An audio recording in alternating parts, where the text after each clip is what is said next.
2025 bulan Januari itu keluar yang namanya kebijakan efisiensi anggaran. Dampaknya apa? Langsung instan di bulan Februari. Ada tagar, kabur aja dulu, ada demonstrasi Indonesia gelap gitu ya. Yang kurang bagus adalah implementasi kebijakannya gitu. Oke. Dan juga kebijakan ini kan menyedot cukup banyak porsi anggaran kita gitu. Untuk MBG Mas ya? Untuk MBG 1,2 T per hari itu Mas. Nah, per harinya aja segitu gitu ya. Nah, itu bayangin satu kabupaten di luar Pulau Jawa itu ada yang anggaran APBD-nya nggak nyampe 1 T. Jadi semakin tinggi biaya politik, semakin tinggi pula tingkat korupsi. Itu bukan menjadi alasan untuk membuat pemilihan kepala daerah itu dikembalikan lagi ke DPRD. Nggak begitu logikanya. Yang diselesaikan kan money politik nih. Ada aksi, ada reaksi. Nah, aksinya pemerintah dinilai tidak cekatan, tidak cepat. Sehingga memunculkan reaksi publik itu mempertanyakan kapasitas negara ini gitu ya. Nah, pemerintah saya rasa perlu dengan lebih serius lagi melihat kondisi-kondisi yang extraordinary seperti bencana.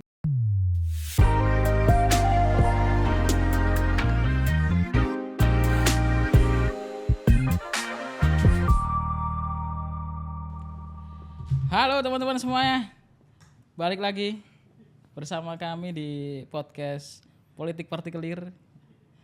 Kali ini saya sudah bersama dengan Direktur Politika Riset and Consulting, Mas Faris Widiatmoko alias Mas Gogo. Gimana kabarnya Mas Go? Assalamualaikum, alhamdulillah kabar baik, terima kasih. Alhamdulillah. Ngobrol apa kita ini? Kita langsung aja Mas Go ya, saya udah bingung ini, udah bingung mau ngomong apa. Tapi ini Mas Go, ini kan sudah di akhir tahun ya. Akhir tahun ya. Akhir tahun, terus selama saya mengikuti dinamika politik Indonesia ya Mas. Tapi kan sampean punya pengalaman yang jauh lebih panjang ya dari saya. Tapi saya merasa selama saya mengikuti dinamika politik di Indonesia ini, kayaknya tahun 2025 ini yang paling intens gitu Mas, dinamika politiknya itu ya. Kayak nggak ada jeda buat mereka aktor-aktor politik itu untuk beristirahat pasca ini ya, dinamika Pilpres, Pileg gitu ya, sampai dengan akhir tahun 2025 ini Mas Go. Nah, menurut sampean apa nih Mas peristiwa politik dari pasca Pilpres sampai akhir tahun 2025 ini yang menurut sampean patut untuk kita refleksikan bareng-bareng gitu Mas Go? Ya, oke. Sebelumnya terima kasih dan selamat tahun baru ya buat kawan-kawan semua. Nah, memang layaknya tahun baru gitu ya. Biasanya kita kan lakukan refleksi ya. Nah, di momen spesial ini saya kira Politika Research and Consulting ingin menawarkan ya satu perbincangan baru untuk refleksi politik di Indonesia supaya tahun 2026 perjalanan pemerintahan kita harap ya bisa lebih baik ya dari yang sekarang. Karena kalau kita lihat di 2025 ini kan memang fase awal, fase konsolidasi kekuasaan gitu ya. Nah, fase-fase konsolidasi kekuasaan itu kan bukan masa-masa yang mudah saya kira gitu ya. Iya, betul Mas. Pemimpin baru, visi baru, misi baru, suasana baru, rasanya juga baru gitu ya. Apalagi kita tahu juga gitu ya, tipikal presiden kita Pak Prabowo dengan tipikalnya yang saya rasa berbeda gitu ya dengan yang sebelumnya Pak Jokowi. Nah, dengan banyak yang baru-baru tadi itu, meskipun ya yang diusung oleh Pak Prabowo ini yang melanjutkan pemerintahan Pak Jokowi gitu ya. Tapi kita lihat misalnya salah satu yang menonjol dalam catatan PRC gitu ya, itu adalah di tahun 2025 bulan Januari itu keluar yang namanya kebijakan efisiensi anggaran. Okay. Nah, efisiensi anggaran itu saya kira menarik gitu ya, karena sebelum-sebelumnya kita tidak lazim lah dilakukan gitu ya di awal kepemimpinan presiden, karena kan anggarannya sudah diketok, sudah diputusin sejak 2024 gitu ya. Tapi kemudian efisiensi anggaran itu merubah postur anggaran kita gitu, baik di pusat maupun di daerah. Imbasnya kita lihat juga gitu ya, di banyak daerah kepala daerah banyak yang kelimpungan gitu ya, kementerian dan lembaga banyak yang kelimpungan juga untuk mengikuti ritme baru itu. Dampaknya apa? Langsung instan di bulan Februari. Ada tagar, kabur aja dulu, ada demonstrasi Indonesia gelap gitu ya. Nah, itu merupakan fase-fase konsolidasi yang kemudian publik merespon gitu ya. Pemerintah kemudian juga melakukan respon gitu ya terhadap aksi dari publik itu gitu. Nah, saya kira itu yang menarik gitu ya, bahwa ini fase konsolidasi kekuasaan, kemudian pemerintahan ini punya visi yang meskipun secara umum itu adalah melanjutkan pemerintahan Pak Jokowi gitu ya, tapi ada misalnya ya yang kita lihat kalau kita detailing gitu, postur anggaran untuk IKN berkurang kira-kira gitu ya. Oke. Kemudian MBG itu tinggi banget kalau di survei kita, lebih dari 90% orang yang aware atau kebijakan yang paling populer lah di publik gitu ya. Bahkan kalau kemarin waktu saya di lapangan gitu, anak-anak kecil itu waktu pemilihan di depan TPS itu, mereka kan nggak memilih ya, tapi di depan TPS mereka main gitu ya. Kadang-kadang TPS itu kan ada yang di sekolahan, ada yang di deket-deket fasilitas publik kayak kelurahan gitu ya, balai desa. Anak-anak kecil itu ngomong, ibunya datang gitu ya, ibu milih Pak Prabowo aja supaya nanti di sekolah saya dapat susu, saya dapat makan gitu ya. Itu memang kuat sekali gitu. Tapi yang kurang bagus adalah implementasi kebijakannya gitu. Dan juga kebijakan ini kan menyedot cukup banyak porsi anggaran kita gitu. Untuk MBG Mas ya? Untuk MBG, implementasinya yang saya rasa masih sangat penting untuk diperbaiki. Nah, itu merupakan fase-fase awal ya pemerintahan Pak Prabowo. Makanya beliau konsen sekali, makanya sampai kebijakan efisiensi anggaran itu kalau saya baca, salah satunya adalah untuk memenuhi janji kampanye itu. Oke, jadi kampanye di awal ini ya, waktu Pilpres itu cukup harus diberikan porsi anggaran yang besar gitu ya Mas. Akhirnya membuat Pak Prabowo harus melakukan efisiensi anggaran di awal gitu ya Mas. Bahkan di awal tahun ya, tahun 2025 bulan Januari. Nah, ini Mas Ko, kita kan sebenarnya kalau saya sendiri melihat ini Mas, seharusnya dengan visi keberlanjutan dari Pak Jokowi kan seharusnya awal dari kepemimpinan Pak Prabowo ini nggak terlalu struggling lah Mas ya. Karena memang visinya keberlanjutan, hanya melanjutkan apa yang sudah dikerjakan sama Pak Jokowi. Tapi ternyata di awal kebijakannya cukup berbeda. Misalnya efisiensi anggaran yang dulu juga nggak pernah Mas dilakukan sama Pak Jokowi kan. Atau MBG itu kan agak berbeda. Ya mungkin Pak Jokowi dulu sangat populis dengan kebijakan politik kartu dia gitu ya. Kartu Indonesia Sehat, kartu Indonesia Pintar, tapi Pak Prabowo hari ini menyentuh level yang paling dasar banget gitu Mas, ngasih makan anak-anak gitu. Nah ini kan cukup menarik sebenarnya yang dilakukan oleh Pak Prabowo. Apakah mau menyaingi populisme kebijakan dilakukan oleh Pak Jokowi kemarin ya, yang dianggap populisme kebijakan gitu, atau ya ini memang sesuatu yang harus dikerjakan oleh Pak Prabowo untuk melanjutkan visi pembangunan yang sudah dilakukan oleh Pak Jokowi sebelumnya gitu Mas. Ya, saya kira Pak Prabowo sebagai presiden gitu ya, beliau juga sadar betul gitu bahwa kebijakan yang dilaksanakan oleh Pak Jokowi itu tetap dilanjutkan gitu.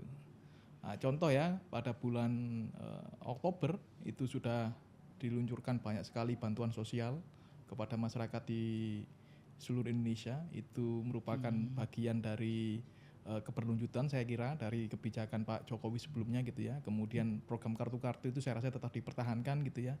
Cuman memang Pak Prabowo ini punya semacam kebijakan yang populis yang disebut tadi langsung ke level terbawah ya, ngasih makan anak-anak kecil gitu ya.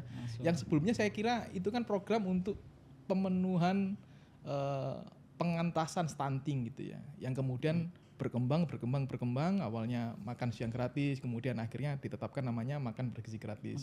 Meskipun sebenarnya kalau kita reverse itu 2024 gitu ya, Pak Jokowi itu sudah menyiapkan badan misalnya BGN. BGN itu kan dibentuknya sejak zaman Pak Jokowi gitu. Iya, kalau betul, kita flashback lagi gitu ya.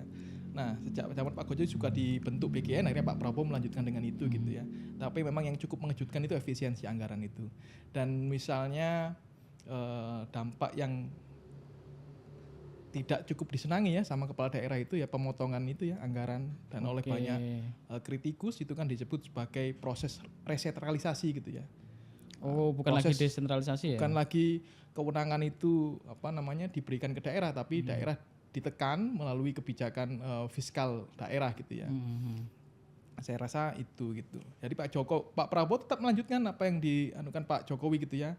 Tapi karena dia punya satu program tadi yang namanya MBG gitu ya.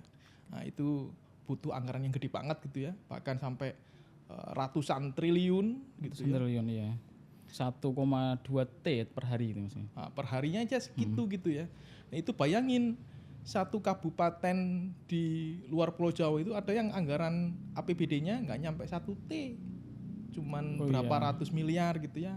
Itu untuk MBG satu hari doang bisa sampai lebih dari 1 T. Saya rasa kebijakan itu perlu mendapat perhatian dengan serius gitu ya oleh para pembantu Pak Presiden sebenarnya gitu ya, terutama stakeholder terkait gitu ya, karena itu kan kebijakan itu multi stakeholder yang terlibat, multi aktor yang terlibat, tidak hanya pemerintah tapi juga misalnya aktor swastanya, penyedia makanannya gitu ya. Nah, saya rasa itu. Oke Mas. Nah ini Mas Go, mungkin agak dalam sedikit soal MBG, karena MBG ini seolah-olah membuat kita akhirnya kayak pontang-panting gitu Mas, plotting anggaran sedemikian rupa gitu ya, bahkan harus digeser sana sini gitu ya informasinya tuh. Nah dengan kondisi yang seperti ini Mas Go, kira-kira terus sampean tuh ini ya perlu nggak sih ada evaluasi secara mendalam gitu ya soal implementasi MBG, khususnya soal ini Mas, soal target sasaran. Ini kan semua anak di Indonesia kan ingin dikasih makan sama Pak Prabowo, sedangkan kalau misalkan mau kita lihat kan sebenarnya mereka dengan ekonomi yang cukup, mereka juga saya kira tidak terlalu membutuhkan itu Mas. Nah menurut Mas Koko perlu nggak ada evaluasi secara mendalam gitu ya oleh orang-orang yang hari ini ya punya tugas yang ditugaskan oleh Pak Prabowo untuk melakukan secara teknis program MBG ini Mas. Kalau ada apa yang perlu dikoreksi dari program ini, karena cukup luar biasa sekali gitu menyita tenaga dari Pak Prabowo MBG ini Mas. Ya itu penting sekali saya rasa untuk ditetapkan target itu secara clear, secara jelas, secara terukur gitu ya. Kalau target dan sasarannya itu tidak jelas, itu bisa mempengaruhi keberhasilan kebijakan. Kondisi masing-masing daerah di Indonesia itu kan berbeda ya. Jadi menurut saya pelaksanaan kebijakannya itu tidak melulu harus simetris gitu. Boleh asimetri gitu. Kabupaten A, kota A, kabupaten B, kota B, bisa jadi dalam melaksanakan itu MBG itu beda-beda gitu konsepnya. Misalnya ada yang disediakan oleh misalnya kantin-kantin sekolahnya, kalau memang di sekolah itu sudah ada kantin ya, yang sebelumnya sustain gitu ya. Kalau misalnya memang di daerah-daerah terpencil di sekolah yang nggak ada kantin dipenuhi oleh pihak swastanya misalnya gitu ya. Bahkan di beberapa sisi yang lain banyak kritikus yang menganggap MBG itu kenapa nggak diberikan langsung ke orang tuanya gitu. Nggak mungkin kan orang tuanya nanti akan mengkorup uang MBG-nya gitu ya. Tapi memang itu debatable gitu ya. Apakah kalau begitu jatuhnya itu menjadi bantuan langsung tunai kah atau dalam bentuk bagaimana gitu ya, atau voucher makan kah di sekolah-sekolah. Dan evidence yang baik di negara-negara lain yang sudah melaksanakan itu, saya rasa pemerintah juga sedang melihat ya dan pasti mengkaji itu. Tapi hemat saya kondisi di masing-masing daerah di Indonesia itu beda-beda. Jadi pendekatannya, implementasinya boleh beda, nggak perlu diseragamkan kira-kira gitu. Jadi harus berbasis ini ya Mas ya, kondisi lokal di sana gitu ya, masing-masing daerah. Oke Mas, kenapa saya kok ini ya tertarik dengan MBG ini Mas? Karena saya melihat itu akhirnya dengan konsentrasi terhadap pembiayaan MBG. Akhirnya yang lain tuh nggak lagi jadi prioritas, Mas. Tapi akhirnya ketika terjadi kejadian yang luar biasa misalnya yang nggak terprediksi, contoh bencana di Sumatera. Ini kan simpang siur semua kan informasi, Mas. Ada yang bilang bahwa dananya nggak ada karena difokuskan untuk program-program semacam MBG. Ada juga yang bilang ya karena sumber daya sudah terfokus ke program-program yang dianggap besar gitu, dan akhirnya membuat penanganan bencana jadi sangat boleh dianggap tidak terlalu baik gitu, tidak terlalu menyenangkan itu, Masku. Nah, saya melihat gimana, Mas?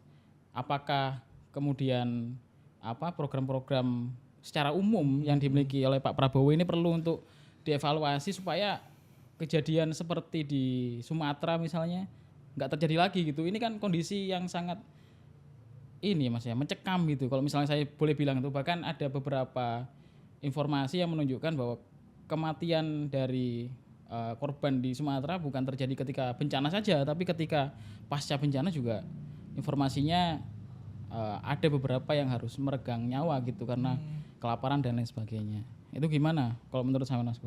Ya, pertama kondisi itu kalau kita baca ya, itu misalnya kita dekati dengan politik anggaran pemerintah gitu ya.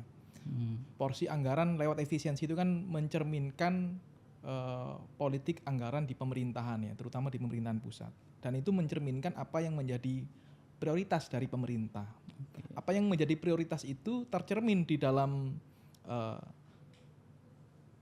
anggaran-anggaran kebijakan yang ditetapkan begitu ya. Termasuk juga soal anggaran untuk kementerian A, kementerian B, untuk program A, program B, kebijakan A, kebijakan B dan seterusnya begitu ya. Kalau itu dikaitkan dengan bencana di Sumatera, apakah bisa? Nah, kalau disangkut-sangkutkan mungkin bisa juga gitu ya. Apakah itu melulu persoalan anggaran? Saya rasa tidak satu variabel yang membuat publik itu kecewa gitu ya. Saya rasa kecewa dengan ada aksi, ada reaksi. Nah, aksinya pemerintah dinilai tidak cekatan, tidak cepat. Sehingga memunculkan reaksi publik itu mempertanyakan kapasitas negara ini gitu ya. Nah, pemerintah saya rasa perlu dengan lebih serius lagi melihat kondisi-kondisi yang extraordinary seperti bencana. Ini kan kita tidak ingin ya ada bencana gitu ya. Dan pemerintah sebenarnya sudah merespon dengan presiden datang ke sana, kemudian kementerian lembaga juga hadir di sana, relawan dari masyarakat sipil sudah banyak sekali yang ada di sana. Kemarin kita juga melihat kawan-kawan kita, saudara-saudara kita yang di sana juga saling bahu-membahu. Ya kita berharap sama-sama lah supaya bencana ini segera teratasi gitu ya. Nah, terkait reaksi dari negara yang dinilai lambat itu, nah itu harus dijawab gitu ya. Dijawab dengan aksi nyata gitu ya. Nah, saya rasa pemerintah sekarang sudah melakukan percepatan-percepatan, tapi kenapa nggak dari awal gitu? Itu yang memang juga saya sayangkan gitu ya. Bahwa negara pemerintahan dalam hal ini gitu ya, pemerintah pusat gitu ya, tidak melakukan reaksi secara cepat gitu. Tapi akhir-akhir ini saya rasa penanganannya sudah membaik lah gitu ya. Cukup baik lah ya, Saya rasa itu juga berkat saran kritik dari masyarakat sipil. Jadi oleh karena itu termasuk juga terkait dengan MBG tadi, apakah pemerintah perlu melakukan evaluasi terhadap kebijakan-kebijakan prioritasnya gitu ya, kita sebut astacita lah gitu. Itu iya gitu. Menurut saya sangat penting untuk melakukan evaluasi gitu ya. Evaluasi itu kan bagian untuk penyempurnaan, perbaikan. Saya rasa pemerintah tidak perlu anti kritik, anti saran gitu ya. Dari hasil-hasil riset kita, misalnya di PRC gitu ya, kita juga melihat bagaimana Koperasi Merah Putih, bagaimana kemudian Sekolah Garuda, bagaimana kemudian Bansos, bagaimana kemudian program-program prioritas pemerintah yang lain gitu ya, itu mendapatkan perhatian publik dan mendapatkan respon publik. Apa yang dinilai buruk perlu diperbaiki, apa yang sudah baik dipertahankan. Saya rasa itu. Oke Mas, emang perlu ya Mas ya untuk melakukan evaluasi itu ya. Nah terus ini Mas, tadi bicara soal ini ya, lambatnya respon pemerintah. Ini kan kalau saya melihat juga tidak terlepas dari buruknya cara komunikasi dari pemerintah, Masku. Nah, kalau misalnya kemarin tuh ketika misalnya kita ambil contoh lah Ferry Irwandi ketika turun ke Sumatera gitu ya, dengan segala macam cara dia untuk mengkomunikasikan apa yang sedang dia lakukan gitu Mas di Sumatera gitu ya. Itu kemudian direspon oleh DPR dengan mengatakan yang sok Sumatera misalnya begitu kan. Atau kemudian direspon juga dengan beberapa pernyataan yang misalnya bahwa enggak kok pemerintah ini loh turun gitu. Tapi masalahnya kan semua apa yang dilakukan oleh pemerintah itu enggak kita lihat gitu loh Mas. Enggak berhasil untuk dikomunikasikan dengan baik misalnya. Jadi respon cepat yang dilakukan oleh pemerintah itu tidak terpublikasikan dengan baik gitu Masku, yang membuat kita akhirnya menganggap ya pemerintah mah nggak ngapa-ngapain gitu. Responnya terlalu lambat. Karena informasi yang nyampe ke kita khususnya lewat sosial media itu kan tidak mempertontonkan itu Masku. Misalnya yang dipertontonkan kan di sosial media itu ya Ferry Irwandi misalnya, Pras Teguh dengan donasi yang cukup luar biasa gitu. Sampai puluhan miliar gitu akhirnya Masku. Ya walaupun akhirnya uang atau anggaran yang digelontorkan oleh pemerintah jauh lebih besar, tapi kan tidak berhasil untuk dikomunikasikan kepada publik gitu Mas. Ini yang kalau menurut saya agak disayangkan gitu. Ketika pun ada klarifikasi kayak kemarin ya isinya menyalahkan gitu, bukan menyampaikan apa yang sudah dilakukan oleh pemerintah gitu.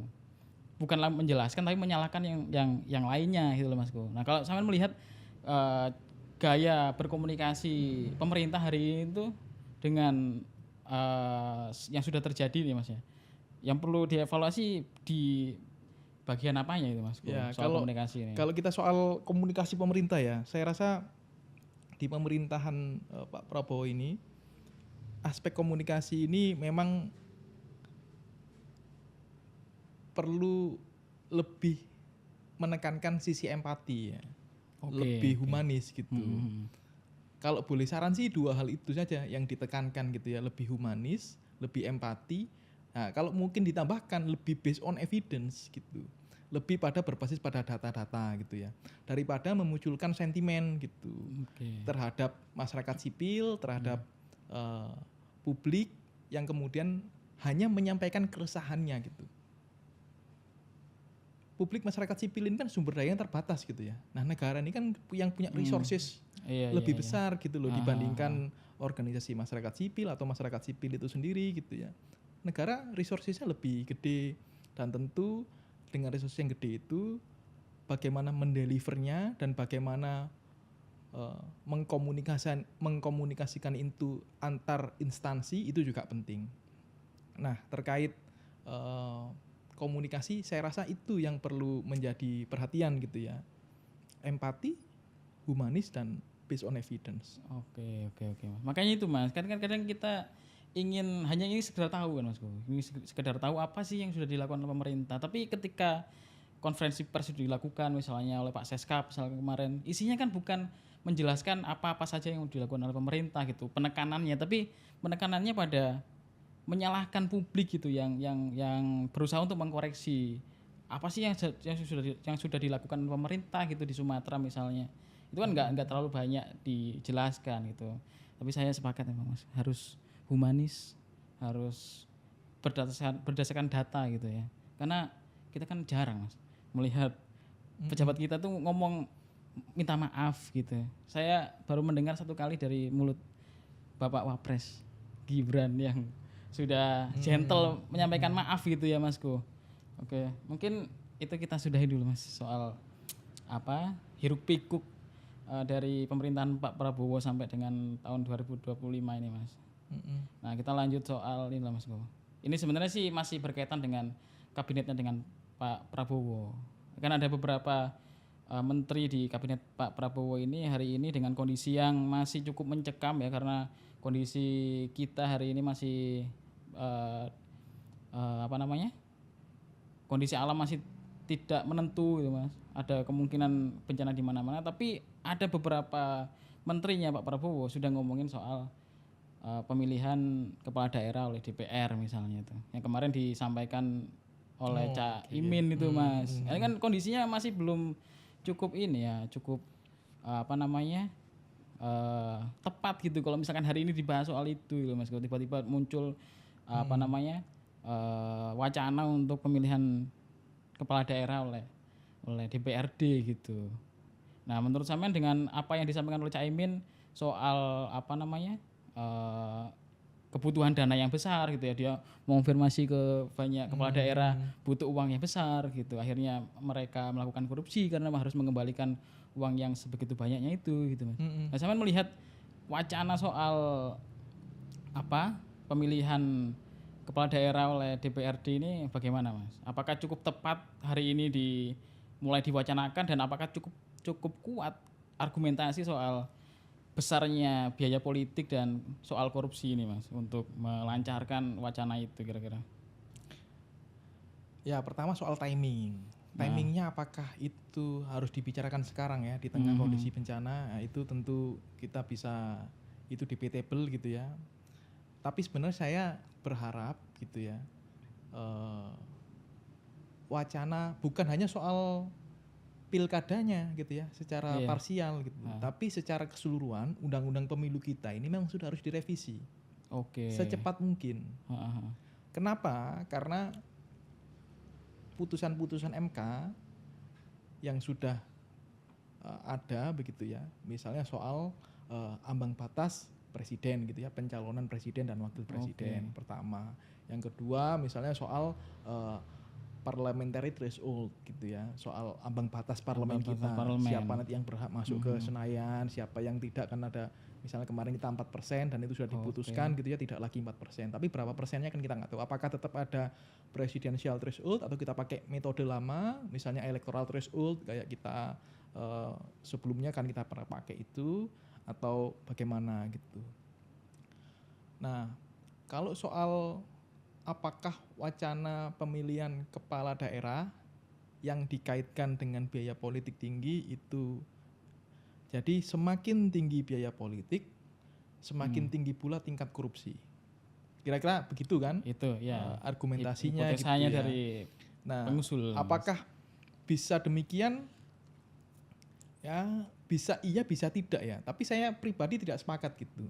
Karena kalau kita lihat misalnya data dari yang pernah saya baca itu dari Komisi Pemberantasan Korupsi ya sejak 2004. Sejak awal ini. Sejak awal sampai dengan tahun terbaru sampai dengan sekarang misalnya gitu ya, 2025, kepala daerah yang terjerat kasus korupsi dari keseluruhan ya yang ditangani oleh KPK itu hanya 9%. 9%. Justru yang paling tinggi itu ada pejabat misalnya kalau di lingkaran pemerintahan ya, yang tertinggi sebenarnya pihak swasta ya. Tapi kalau kita ngomong pemerintahan itu ada pejabat eselon 1, 2, 3 dan 4. PNS berarti ya. PNS pegawai negeri sipil gitu. Yang kedua itu adalah DPR, DPRD. DPR dan BPRD Bang. Itu tinggi itu. Nah, artinya apakah kalau logika itu kita terima gitu ya, apakah kemudian pemilihan anggota DPR dan DPRD tidak lagi dipilih rakyat? Lalu siapa yang milih kalau gitu? Nah, itu kan berbahaya gitu ya. Saya sih tidak terlalu sepakat dengan argumentasi itu. Itu menurut saya logika yang melompat juga gitu ya.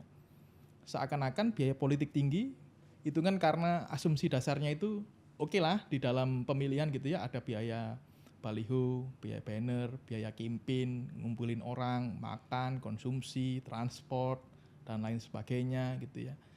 Itu biaya-biaya yang tapi orang bilang money politik gitu. Nah, memang rentang money politik kita itu bisa dibilang tinggi gitu ya. Termasuk bahkan risetnya yang sebelum-sebelumnya kita juga sering menanyakan itu ke publik, itu memang relatif tinggi gitu ya. Tapi itu bukan menjadi alasan untuk membuat pemilihan kepala daerah itu dikembalikan lagi ke DPRD. Enggak begitu logikanya. Yang diselesaikan kan money politik nih. Ya itu yang diselesaikan, itu yang ditutup. Toh dalam pemilihan legislatif juga terjadi gitu ya, money politik gitu ya. Apakah kemudian pilihan legislatif kita tidak lagi dipilih oleh rakyat karena dasar itu? Enggak dong. Gitu ya kira-kira. Itu yang harus diputus dulu, itu masalah itunya. Jadi pendekatannya harus pendekatan misalnya pendekatan hukum, pendekatannya institusional gitu ya. Pendekatannya lebih komprehensif dibandingkan sekedar mengubah mekanisme pemilihan gitu. Karena kalau di riset PRC juga ya, hati-hati buat pemerintah yang atau orang-orang yang ngusulin itu. Sebelum Caimin kan kita juga dengar ada dari Golkar. Oh ya, Pak Bahlil. Pernah ngomong soal itu juga Soal itu gitu juga. ya. Pak Presiden juga sama, Mas. Presiden bilang juga kan. pernah, Pak Presiden Prabowo juga pernah ngomong ya, bahkan di awal-awal. Itu hati-hati. Hati-hati, kenapa saya bilang begitu? Misalnya kita flashback ke 2014 di masa akhir pemerintahan Pak SBY. Wacana ini tuh kenceng, bukan kenceng lagi, itu sudah didok. Udah didok undang-undangnya. Udah didok undang-undangnya. Nah, tapi kemudian dibatalkan melalui Perpu oleh Pak, kalau nggak salah ya, Perpu oleh Pak SBY gitu ya. Itu karena desakan demonstrasi penolakan terhadap putusan kebijakan itu tinggi banget gitu. Dan di survei kita terakhir kemarin survei di bulan Juni, kita juga tanyakan soal itu, dan mayoritas publik, mayoritas ya, tidak mengharapkan pemilihan kepala daerah itu melalui DPRD. Itu mereka melihatnya, kalau kita baca secara kualitatif di lapangan, kalau kuantitatifnya mayoritas menolak, kualitatifnya karena itu adalah apa ya, mereka bilang itu semacam kedaulatan terakhir yang mereka punya gitu. Kalau itu banyak lah yang sudah publik merasa hak-hak mereka yang terampas gitu ya. Kalau hak itu juga akan dirampas oleh pemerintah, oleh negara, saya rasa dampaknya akan besar. Ya. Jadi mencoblos di TPS ini kedaulatan terakhir yang dimiliki oleh rakyat kita ini berarti, Mas. Aduh, berat juga ini ya kalau menuruti kemauan elit ini ya. Kalau saya juga lihat ini sih, Masku. Emang kita agak kadang mikir agak keras gitu membaca logika dari para elit-elit kita gitu. Kalau misalkan itu soal korupsi, bahkan tadi data yang sama sampaikan, data korupsi yang dilakukan oleh DPR dan DPRD jauh lebih tinggi daripada yang dilakukan oleh kepala daerah kan. Kalau misalkan kita lihat juga dari survei-survei PRC juga kan, tingkat kepercayaan publik terhadap DPR juga selalu rendah, itu bahkan ada di 3 besar lembaga dengan tingkat kepercayaan publik yang terendah gitu, Masku. Nah, kalau misalkan dengan kondisi yang seperti ini kan, bagaimana kita bisa percaya dengan apa yang dilakukan, apa yang dipilih oleh lembaga yang tingkat kepercayaannya jauh di bawah gitu, Mas. Itu kan agak logika yang agak melompat-lompat dan cukup susah untuk dipahami gitu loh, Masku. Nah, kalau misalnya memang ini ya, Masku, saya katakan tadi kan ini bukan solusi gitu, bahwa pemberantasan korupsi gitu ya, menghilangkan korupsi dari tanah yang sudah terlanjur tumbuh subur korupsi ini, itu bukan mengembalikan ini ya, pemilihan kepala daerah kepada DPR. Lantas apa, Mas, yang perlu dilakukan itu supaya korupsi nggak ada, money politik juga nggak ada, biaya politik rendah, dan masyarakat dan pejabat kita ya, khususnya kepala daerah, karena konteksnya kepala daerah itu fokus itu menjalankan demokrasi keterwakilan gitu, Mas, demokrasi representatif, dan bahkan demokrasi konstitusional gitu, untuk menjadi seorang pejabat publik yang demokratis gitu. Ya, saya kira itu isu politik kewargaan yang penting ya hari-hari ini kan. Meskipun ini ya, kita lihat kita sudah bersepakat ya dengan demokrasi gitu, dan demokrasi itu relatif akan riuh, akan gegap gempita, karena ya memang itu esensi dari demokrasi gitu ya. Kita bisa mengekspresikan pendapat, pandangan kita gitu ya terhadap satu peristiwa, satu isu, satu fenomena, dan barang tentu itu beda dengan pandangan yang lain gitu ya. Dan itulah yang kita sama-sama jaga dan hargai. Saya bisa tidak sepakat dengan pendapat Anda, tapi saya tidak berhak untuk melarang Anda untuk berpendapat. Kira-kira prinsipnya kan demikian. Nah, untuk menjaga bagaimana korupsi itu tidak ada, ya penegakan hukum harus ditegakkan dengan lurus. Dan Presiden Prabowo saya rasa sangat tegas soal itu ya. Di beberapa kali Presiden melakukan pidato, beliau tekankan itu betul, dan kita dukung gitu ya. Nah, itu memang harus dilakukan gitu. Oleh karena itu peran-peran semacam institusi penegak hukum, terutama ya KPK, Kejaksaan, Kepolisian, yaitu harus dalam tanda petik diperkuat gitu ya untuk memberantas korupsi, bukan memberantas lawan-lawan politik.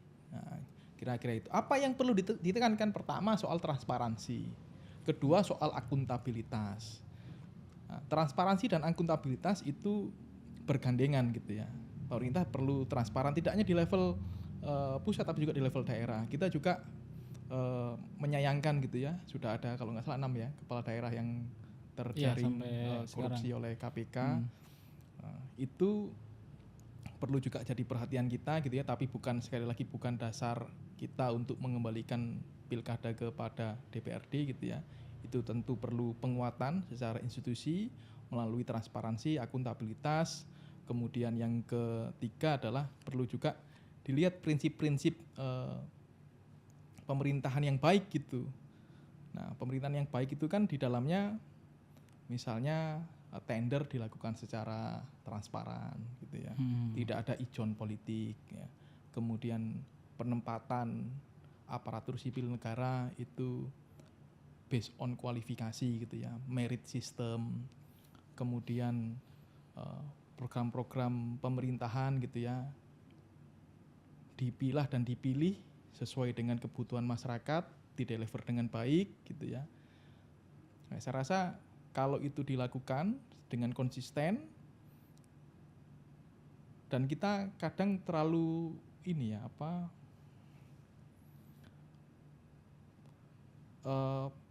soal korupsi itu ya, kita lakukan aja dari hal-hal yang kecil gitu, misalnya ngurus KTP ya janganlah kemudian bayar ke itu pungli kecil-kecil ya, yang kecil-kecil lah kita sebagai sesama warga negara gitu ya, saling menjaga, saling mengingatkan juga gitu ya. Karena kadang hal yang besar itu dimulai dari yang kecil-kecil begitu. Nah, yang kecil-kecil kita hilangkan, saya yakin nanti perlahan-lahan korupsi yang besar-besar tadi juga akan ikut hilang. Karena bagaimanapun kan nggak tiba-tiba ya siapapun orangnya gitu ya, mungkin di pemerintahan terutama gitu ya, kalau misalnya kita reverse to data KPK tadi, pejabat eselon 1, 2, dan 3 dan 4 itu yang terjaring korupsi kan tinggi banget di KPK gitu ya. Nah itu kan tidak tiba-tiba dia menduduki eselon itu gitu, tapi harus berjenjang dari bawah dong. Misalnya nggak bisa orang tiba-tiba langsung jadi dirjen kan enggak. Nah kalau dari bawah sudah misalnya dari awal dia menjabat sudah melakukan yang tidak sesuai dengan peraturan, korup, pungli, nah, apalagi nanti kalau jabatannya semakin tinggi, semakin berbahaya lah itu. Makin berbahaya, oke mas. Berarti sama-sama sepakat lah kita, gak ada itu yang namanya pemilihan kepala daerah oleh DPR, DPRD. Mohon Pak, kita lihat ininya ya, datanya gitu, jangan hanya berdasarkan politik pragmatis gitu ya mas, hanya melihat ke depan uang yang dikeluarkan berapa untuk mendapatkan jabatan berapa misalnya, itu kan kalkulasi yang sangat pragmatis gitu mas. Nah ini mas saya tertarik tadi soal demokrasi gitu ya, bahwa ya sebenarnya kalau misalkan kita melihat apa yang pernah disampaikan Habermas misalnya soal demokrasi deliberatif gitu ya, ya semua kebijakan pemerintah kan seharusnya bersumber dari aspirasi publik yang disampaikan, didialogkan gitu ya, melalui dinamika dialogis di ruang publik gitu mas. Nah tapi hari ini tuh gini mas saya ini mas ngelihat bahwa pejabat kita itu selalu mengatasnamakan rakyat gitu mas. Gitu ya, apa yang dilakukan ini kebutuhan rakyat, ini aspirasi rakyat gitu, aspirasi publik ini yang kita lakukan, ngasih makan dan lain sebagainya. Nah kadang tuh kita kayak terjebak gitu mas dalam pikiran bahwa ini ya demokrasi gitu, tapi kita lupa bahwa ada yang namanya populisme dalam politik gitu mas, yang sama-sama juga mengatasnamakan rakyat gitu. Bahkan di awal-awal perdebatan soal populisme itu kan, ya populisme ini sebenarnya bagian dari demokrasi yang menjawab keringnya demokrasi perwakilan gitu, yang dilakukan oleh pejabat-pejabat negara gitu mas. Nah saya melihat hari ini tuh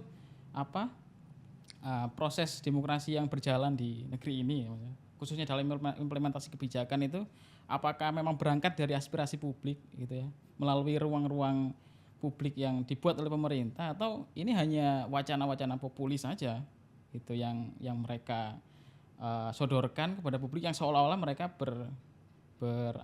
berpihak pada masyarakat, tapi yang sebenarnya dilakukan ya hanya untuk kepentingan mereka aja gitu.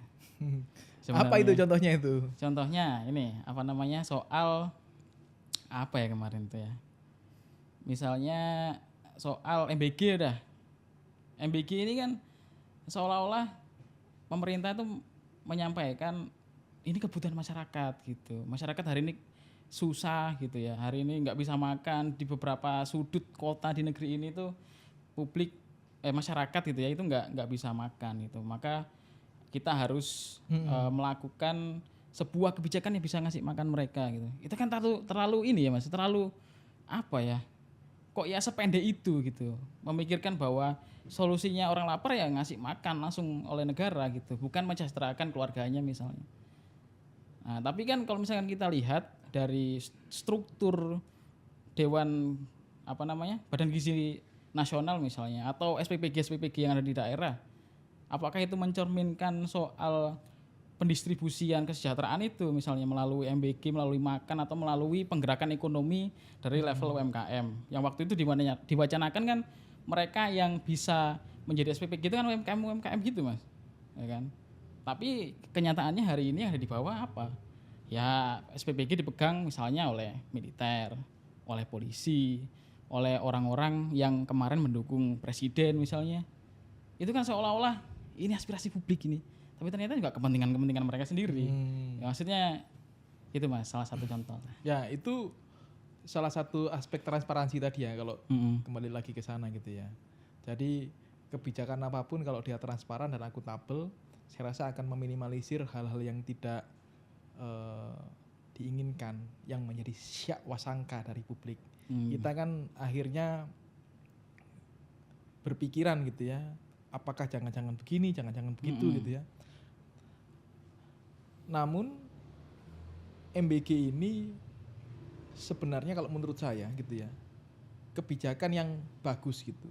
Cuman perlu dilihat kembali gitu. Sekali lagi soal cakupannya gitu. Soal implementasinya, apakah lu simetris atau enggak gitu ya. Kemudian soal cakupan penerimanya gitu ya. Karena kan kita juga harus melihat kemampuan fiskal negara gitu.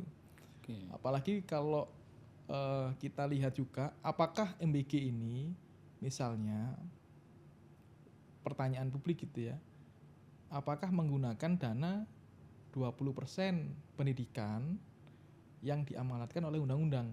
Nah, itu kan sampai sekarang saya rasa masih belum cukup jelas gitu ya. Belum ada titik terangnya. Tapi pemerintah sebenarnya sudah memberikan itu ya, bahwa itu bukan misalnya gitu ya. Tapi kan kok kita lihat-lihat kenapa di Kementerian Pendidikan gitu ya, misalnya anggarannya juga biaya riset juga ya di Kementerian Pendidikan gitu ya. Tinggi ya. Nah, artinya kan jangan-jangan memang iya gitu ya kesedot ke MBG gitu. Nah, menurut kita kan itu perlu transparansi, akuntabilitas dari pemerintah untuk menyampaikan itu gitu ya. Kalau memang iya ya supaya masyarakat tahu gitu ya bahwa enggak begitu gitu ya, tapi ini gitu. Nah, kalau kembali lagi tadi misalnya disebutkan tadi soal demokrasi deliberatif gitu ya, bahwa seakan-akan ini ruang publik yang bebas bebas dominasi gitu ya. Nah, tapi sebenarnya enggak gitu ya, mengatasnamakan rakyat tapi enggak. Nah, memang kalau kemudian penyakit dari demokrasi itu kan munculnya populisme tadi ya, gitu ya. Karena di kita misalnya one man one vote gitu ya, dengan penduduk sekitar 280 juta, kalau total seluruh penduduk gitu ya, pemilihnya nggak sampai segitu. Tentu kebijakan-kebijakan yang relatif diterima oleh masyarakat kebanyakan itu tentu kebijakan yang yang disenangi oleh mereka gitu. Asal rakyat senang. Salah satunya gitu ya. Tadi soal MBG itu yang saya lihat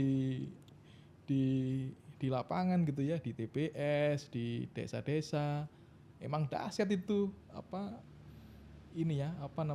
pengaruh elektoral juga cukup ini ya. Iya, cukup berpengaruh itu MBG itu. Nanti pilih gemoy saja gitu ya, kalau di anak kecil itu pilih gemoy aja Bu, Pak gitu ya, nanti saya dapat ini kalau saya ingat kembali saya wah iya betul. Karena kita kan waktu itu pendampingan juga ya di lapangan, jadi kita lihat animo itu tinggi gitu ya soal itu. Nah, tapi kemudian publiknya nanti akan menghitung ya. Misalnya di dalam demokrasi itu kan selalu ada prinsip namanya akuntabilitas elektoral. Iya. Maksudnya apa? Singkatnya gini, kalau pemerintah melakukan kinerjanya dengan baik, publik akan mensupportnya lagi the next election. But kalau pemerintah tidak berhasil berkinerja dengan baik, ya, misalnya kebijakannya baik, tapi implementasinya enggak, bisa jadi itu juga nanti akan dinilai buruk gitu ya. Buruk ya.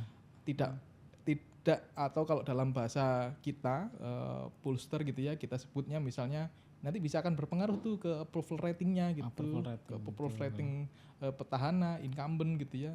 Misalnya tidak hanya berlaku untuk presiden sih, untuk kepala daerah berlaku, untuk anggota DPR RI juga berlaku gitu ya. Kalau mereka enggak, misalnya hanya datang ketika kampanye, publik kan punya mekanisme itu tadi, akuntabilitas elektoral. Mereka akan lihat tuh, oh orang ini kerja, orang ini nggak kerja. Meskipun ada anomali juga gitu ya di beberapa riset gitu. Anomalinya adalah kadangkala publik tidak menghukum orang yang seperti itu. Nah itu mungkin kekhususan ya, ada di beberapa daerah tertentu dari hasil riset PRC yang menunjukkan demikian. Tapi mostly, umumnya gitu ya, itu akuntabilitas elektoral pasti bekerja. Nah kalau pemerintah yang sekarang tidak mawas diri, itu bisa menjadi backfire nanti buat pemerintah sendiri. Jadi saya rasa harus tetap terbuka terhadap saran dan kritik, bukan untuk ini ya membuat gaduh ruang publik saya rasa, tapi itu justru menjadi vitamin buat pemerintah sebenarnya. Iya, untuk inilah Mas ya, mengambil keputusan berikutnya yang sesuai dengan aspirasi publik. Nah ini terakhir Mas, pertanyaan terakhir ini. Yang terakhir tadi bicara soal bahwa kemarin beberapa program-program unggulan Pak Prabowo dan Mas Gibran itu punya efek elektoral yang cukup luar biasa gitu Mas. Salah satunya juga MBG gitu ya. Nah tapi ketika implementasinya kemudian buruk, akhirnya kan akan berdampak pada majunya nanti Pak Prabowo mungkin di tahun 2029 gitu Mas. Itu kan akhirnya menjadi bumerang gitu. Backfire untuk Pak Prabowo itu sebagai figur yang digadang-gadang akan maju kembali gitu. Apalagi mungkin nanti ketika Mas Gibran gitu ya sebagai pendampingnya hari ini juga akan berangkat dengan perahu yang berbeda dengan Pak Prabowo misalnya Mas. Dengan hari ini Pak Jokowi yang sudah mendukung secara penuh PSI walaupun sebelumnya menyatakan mau pensiun.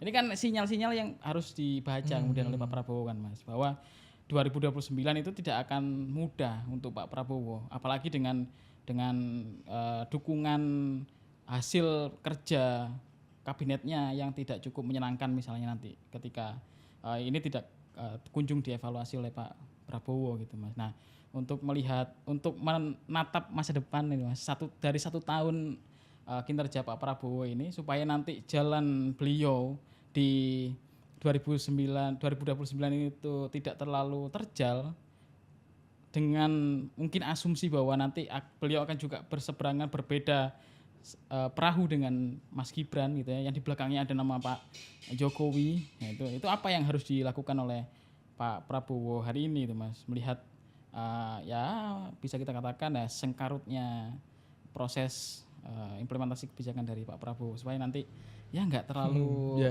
inilah nggak terlalu kalau kita kerja keras lah. kita baca politik itu kan dari banyak perspektif sudut pandang ya. Kalau misalnya kita definisikan politik itu sebagai the art of possibility gitu ya, seni dari kemungkinan gitu ya, apa yang nggak mungkin jadi mungkin kira-kira gitu ya. Itulah politik misalnya. Kalau kita definisikan begitu ya, apapun bisa terjadi gitu ya dalam politik, termasuk juga nanti Mas Gibran akan maju sendiri gitu ya, atau orang-orang yang baru akan maju, misalnya Mas Ahy juga punya kans gitu ya. Oh iya, apalagi hari ini kan presidensial threshold sudah nggak Ada kan. Nah, makanya kalau kita bicarakan ini proyeksi 2029, kita harus lihat juga nanti bagaimana respon pemerintah ya. Pemerintahan maksudnya adalah eksekutif dan legislatif ini dalam merumuskan revisi undang-undang pemilu. Kuncinya ada di situ. Apakah akan mengikuti putusan MK atau tidak, terutama dalam konteks ambang batas pencalonan presiden dan wakil presiden. Kalau dipatuhi,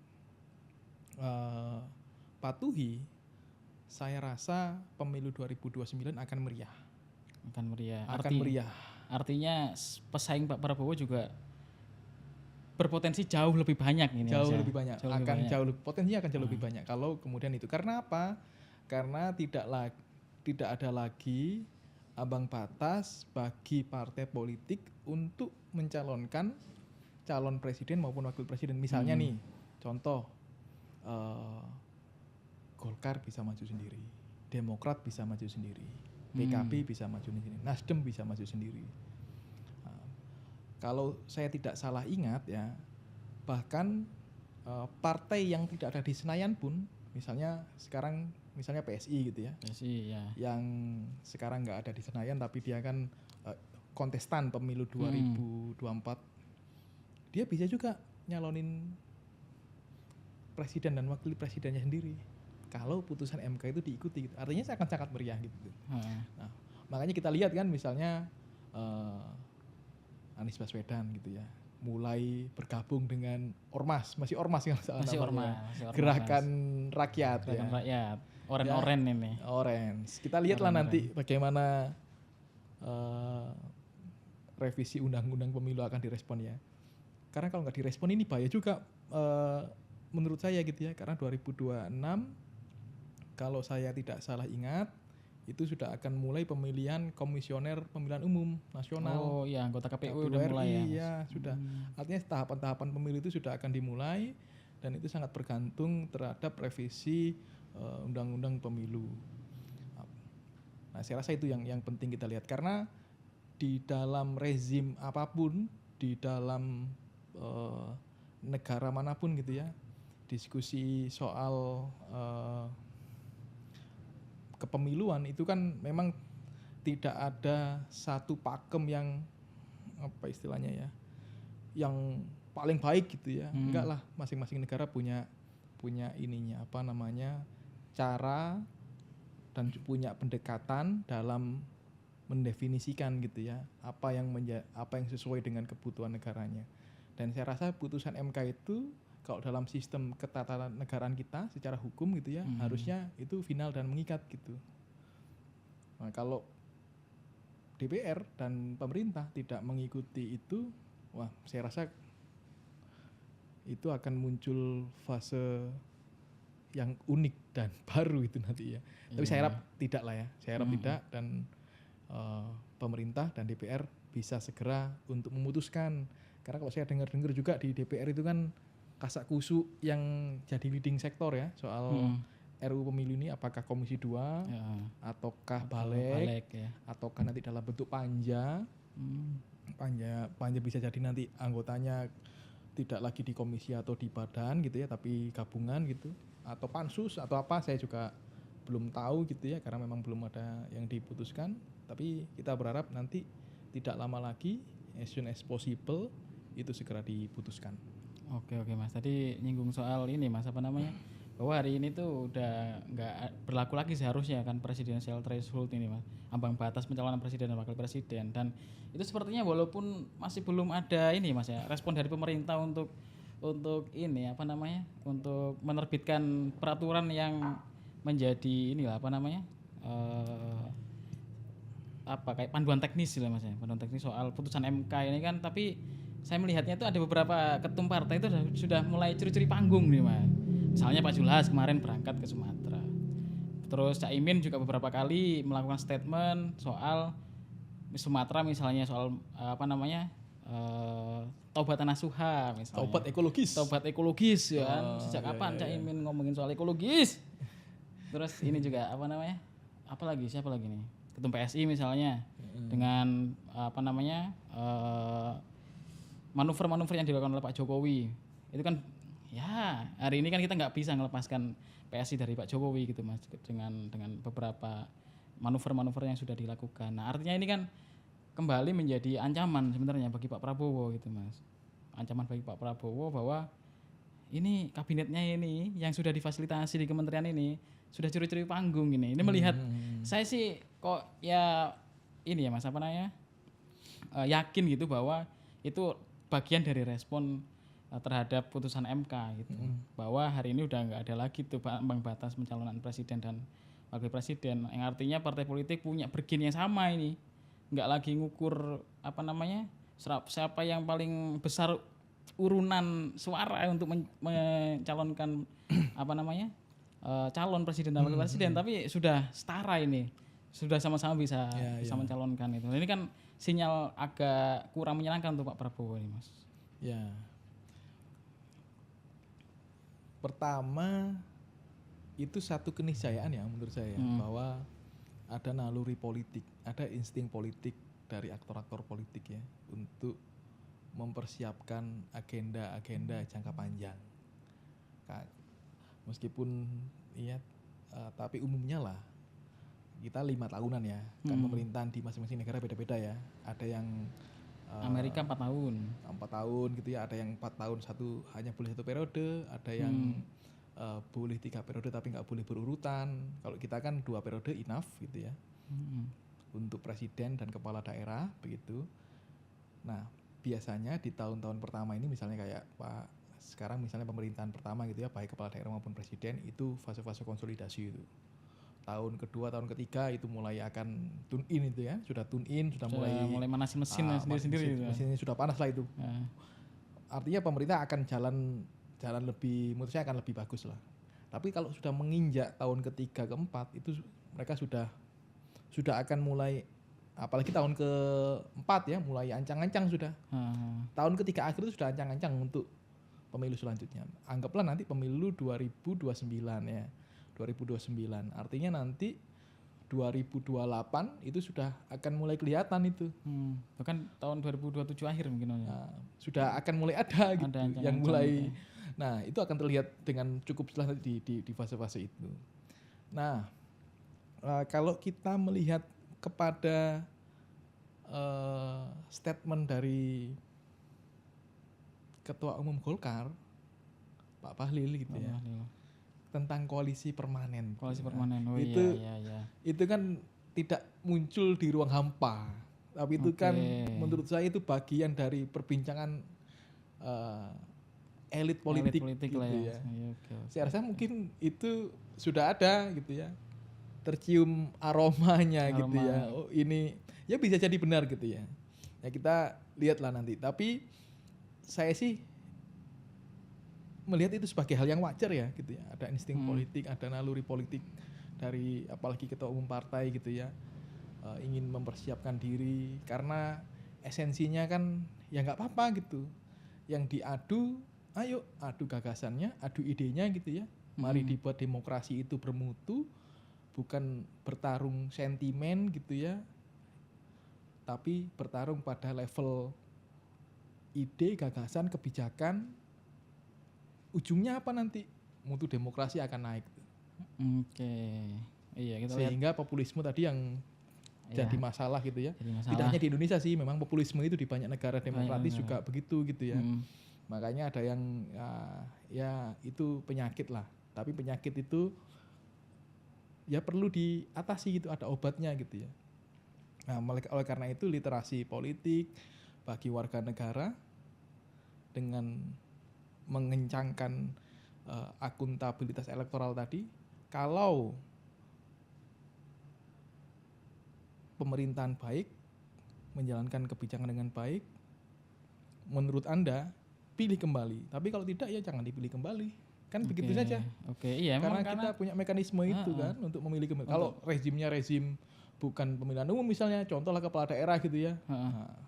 Mana bisa kita macam itu kan gitu. Nggak bisa juga. Kalau yang seperti itu yang dipuaskan ya cukup DPRD saja, bukan betul. Masyarakat kebanyakan itu yang juga. Iya, ini selain kedaulatan yang tersisa dari masyarakat biasa kayak kita ini kan itu juga bagian dari ini Mas apa namanya? Cara terakhir untuk menghukum para pejabat-pejabat yang agak susah dikendalikan oleh publik ini. Tidak tahu apa yang harus ini. Tapi ya cukup inilah Mas apa namanya membuka wawasan saya kembali bahwa ya dalam politik itu memang kita nggak boleh ini ya, nggak boleh terlalu punya ini ya apa namanya pikiran yang terlalu pendek gitu ya, bahwa ya politiklah seperti ini memang gitu, bahwa semuanya ya akan mungkin pada kondisi-kondisi yang berbeda gitu ya, sesuatu yang mungkin menurut kita impossible gitu ya di satu sisi bagi orang lain itu suatu ini ya, sesuatu yang tidak ini ya apa namanya suatu keniscayaan lah ya. Kita mikir dulu mana mungkin Mas Gibran ini jadi wakil presiden. Nah itu akhirnya jadi juga ini barang. Jadi gitu juga kan itu. Artinya memang iya betul. Saya termasuk orang yang itulah mengamini bahwa politik itu adalah the art of possibilities. Iya semuanya mungkin di politik kita ini. Ya mungkin itu aja teman-teman ya. Untuk politik partikulir kali ini karena saya host pengganti dari Bapak Melki yang harus bertugas di luar kota. Jadi ya kita bertemu kembali di politik partikulir yang berikutnya. Bye, terima kasih.